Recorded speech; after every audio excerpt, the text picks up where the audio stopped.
What's going on, moviegoers? If you're new to the channel, my name is Christian. Welcome to C-Roll Productions. We got so many great hot topics to jump into in today's video. I am excited. Hope you guys are all doing well. This is a big week. Today is the Golden Globes later on tonight, so a lot of people are going to be tuning in for that.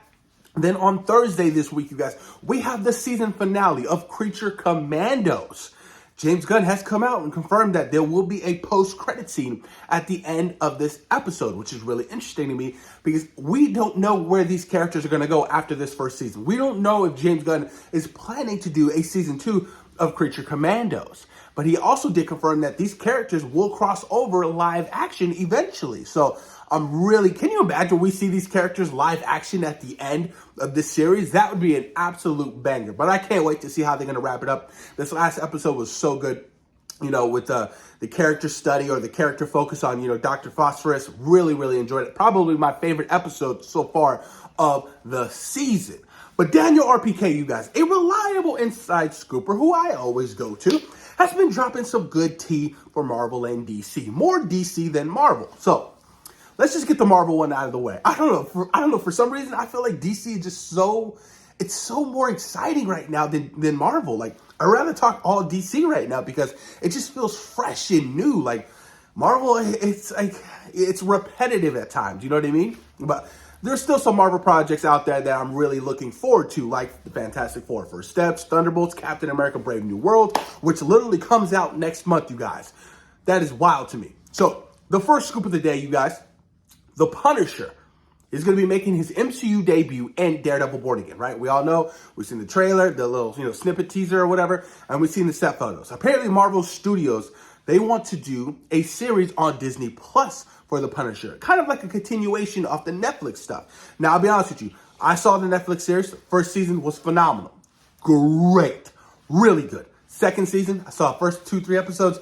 The series got canceled. I stopped watching it. But, as a whole, I've heard, a lot of people's reception on that second season. A lot of people didn't like it. A lot of people thought it was just okay or whatever, So even if they do decide to revamp this series for the MCU, there's so much they can do. Jon Bernthal is just picture perfect for the role of Frank Castle. And I cannot wait to see how, his character in Daredevil Born Again and, why he's in the show and, all the things that potentially could be happening to him that could lead to his own series. Like, we saw the set photos of the corrupt cops wearing his symbol. So obviously a lot of things are going to be happening and people are going to be playing with his name. And that's where he's going to have to come in and step up. But this series could potentially lead to like a Midnight Suns, we could see darker characters, cross over into his particular show, like a Moon Knight, a Ghost Rider, a Blade. That would be interesting. Jon Bernthal is a true talent, and Marvel Studios do not waste him. Look at the retooling of Daredevil Born Again. It only benefited it. So take your time with the Punisher if you do decide to do a series. Especially look at the Penguin, you guys. You can do it. You could do it dark. You could do it gritty. You could do it R-rated. It will only benefit you guys. I am so excited. I would love to see more of Jon Bernthal's Punisher within the MCU. Now, moving on, you guys. Josh Brolin is apparently still in, some kind of consideration for a role for the DCU. Now, we all know that he passed on the role of Hal Jordan in the Lantern show. He's probably like, no, this isn't for me. Oh, he probably gets killed off at the end of the series. I'm looking for a much bigger role. I'm okay, you guys. So he passed on the role and it went to another actor. Even if this is true, James Gunn is deciding or trying to find a role for Josh Brolin, it would be great. A lot of people right now are speculating, like, what if he's going to be playing Darkseid? That would be hilarious to me because he was perfect as Thanos in the MCU, which Thanos is rumored to return in Avengers Doomsday and Secret Wars.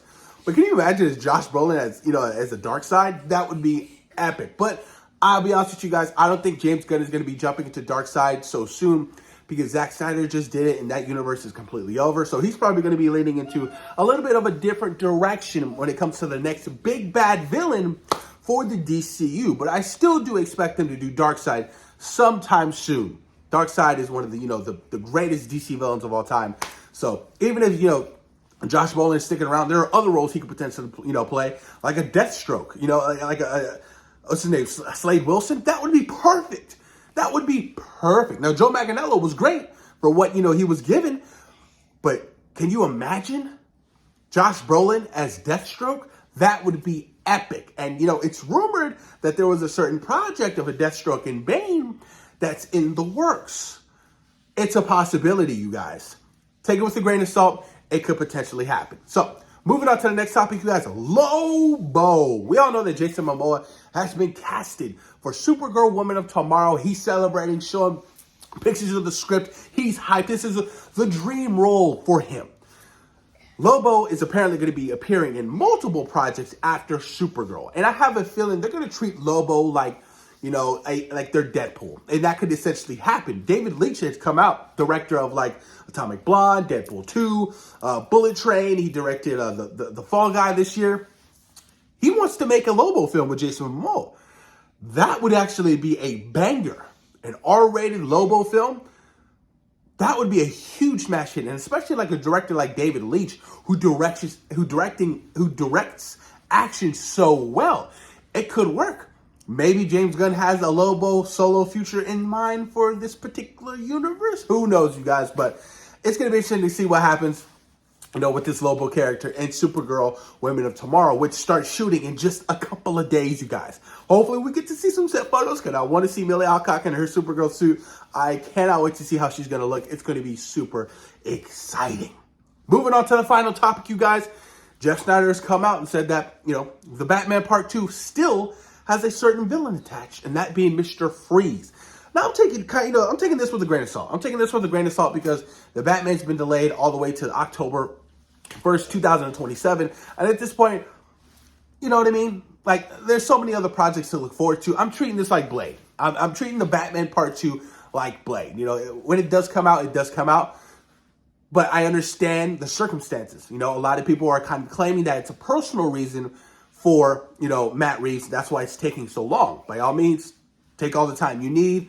The film is not that important, honestly. We got so many more projects we are getting for the next 2 to 3 years. We will be stuffed and full, you guys. But I'm hoping to see Mr. Freeze. Mr. Freeze is going to be a difficult villain to pull off in the Matt Reeves Batman universe if it's not, kind of artificial. If it's not, the supernatural and, all those kind of elements to it. I don't know how they plan to do that, but it's going to be interesting. And we all know that Clayface is going to be shooting sometime this year. Going to be written by, that's a word? Is written by a word? By Mike Flanagan. Really curious to see where they go with that. There's no way in hell that Batman doesn't at least appear in this Clayface project. So maybe James Gunn has something cooking for Batman within the DCU. Maybe it could potentially be Robert Pattinson's Batman. Who knows? Only time will tell. But post your comments down below. Let me know what you guys thought about today's topics. Are you guys excited for the season finale of Creature Commandos this Thursday? What do you think about a Punisher series on Disney Plus at Marvel Studios? Is it a good job?